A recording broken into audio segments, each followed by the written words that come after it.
Qual o meu limite? Todos nós enfrentamos limites impostos sobre nossas vidas, sejam eles emocionais, intelectuais e físicos, mas quem decide esses limites? Já pensou sobre isso? Será que são realmente necessários? Hoje nós vamos explorar como esses limites podem ser tanto prejudiciais quanto benéficos. E aí eu queria que a gente linkasse algumas coisas, a gente vai dividir alguns pontos como eu costumo fazer.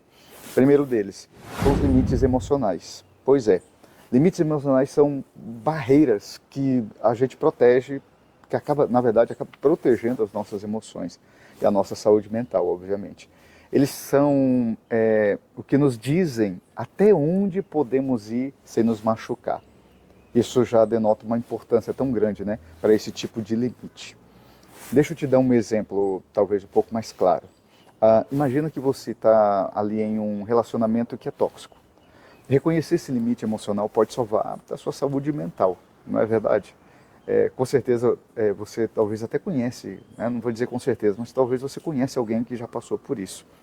E isso é danoso e a gente precisa entender que esse é um tipo de limite que a gente precisa pontuar. Então já vai anotando, guardando aí de alguma forma essas informações.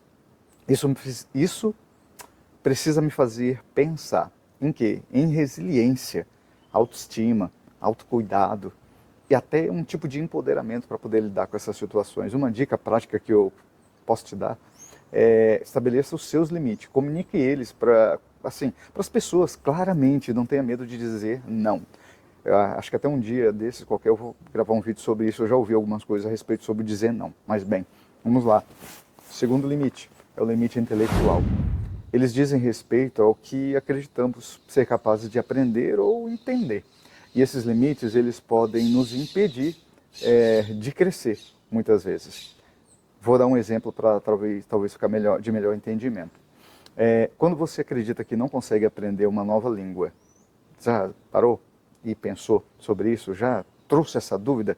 Já colocou esse limite em uma fala? Eu não consigo aprender inglês, eu não consigo aprender tal língua. Pois é, esse é um limite que é intelectual, que você pode superar com dedicação e prática. Eu tenho um exemplo claro dentro da minha casa. Minha filha Júlia, ela passou por isso. Fez um cursinho quando era bem novinha, mas não aprendeu quase nada. E depois sozinha, estudando, lendo, assistindo e ouvindo tudo em inglês. Hoje ela fala muito bem. Então esse é um exemplo de quê? Persistência, curiosidade, crescimento, de aprendizagem. E uma dica que eu posso te dar é desafie-se a aprender algo novo todos os dias. Tem alguma coisa que você pode aprender, não como uma disputa, algo pesado, mas um crescimento. Então eu preciso manter minha mente aberta e acreditar no meu potencial. Você precisa acreditar no seu potencial. Terceiro limite, físicos. Esses limites, eles são sobre reconhecer e respeitar os sinais do meu corpo, do nosso corpo. Empurrar nossos limites pode ser tanto benéfico quanto perigoso. A gente precisa dar uma forçadinha, mas a gente precisa entender que existe um limite, não é verdade? Fernando, me dá um exemplo. Tá bom. Participar de uma maratona é desafiador, na verdade, mas ignorar a dor e os sinais de exaustão pode causar lesões graves. Você vai conseguir terminar, você vai até se superar em algum momento nesse sentido, mas e na próxima vez? E a constância? E entender que o meu limite do meu corpo que eu treinei foi até ali. E o que vem à sua mente, inclusive, quando você pensa sobre isso?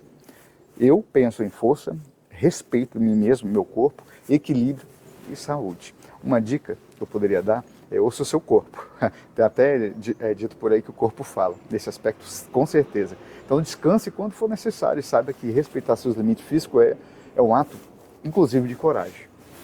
Quarto, espiritualidade, que não poderia deixar. Espiritualidade de fé. A espiritualidade e a fé, elas podem ser recursos poderosos para lidar com os nossos limites. Você já ouviu falar isso aqui nesse canal e em alguns outros locais várias vezes, ainda vão ouvir. Eu já ouvi também. Você já ouviu eu falando disso? Mais uma vez eu faço isso porque eu sei que isso é verdade. E deixa eu te dar outro exemplo, um exemplo sobre isso. Momentos de oração, de meditação ou leitura bíblica, eles podem oferecer conforto e clareza para a sua mente, para a sua alma. Eu vou até te dar dois textos que de repente podem te ajudar a pensar mais especificamente nesse tipo de limite. Filipenses capítulo 4, versículo 13, diz assim, que tudo posso naquele que me fortalece. E isso no Novo Testamento. Lá no Antigo Testamento, Isaías 40, versículo 31, diz o seguinte: mas os que esperam no Senhor renovarão as suas forças, subirão com as asas como águias.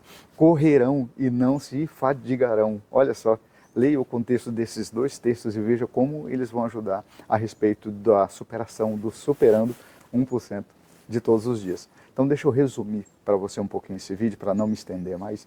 Reconhecer e respeitar os seus limites emocionais, intelectuais e físicos é essencial para uma vida equilibrada e saudável. Pois é, e eu espero que você lembre-se sempre que a espiritualidade e a fé também podem ser grandes aliadas nessa jornada. E aí, para terminar, o que eu quero te pedir? Curta, compartilhe e se inscreva aqui no nosso canal para que mais vídeos que ajudam possam ser criados aqui, que ajudam você a viver uma vida plena e consciente e consistente, mas não só para você. Então, se esse vídeo for relevante, manda para alguém também, faz algum comentário aí, inclusive deixa nos comentários como é que você lida com seus limites. Eu queria saber como que você tem lidado com seus limites. E aí a gente vai junto aqui construir um tipo de comunidade, como eu costumo dizer, essa comunidade do 1%, da superação do 1% de todos os dias. Mais forte e mais resiliente. Obrigado pelo seu tempo, até o próximo vídeo. Valeu!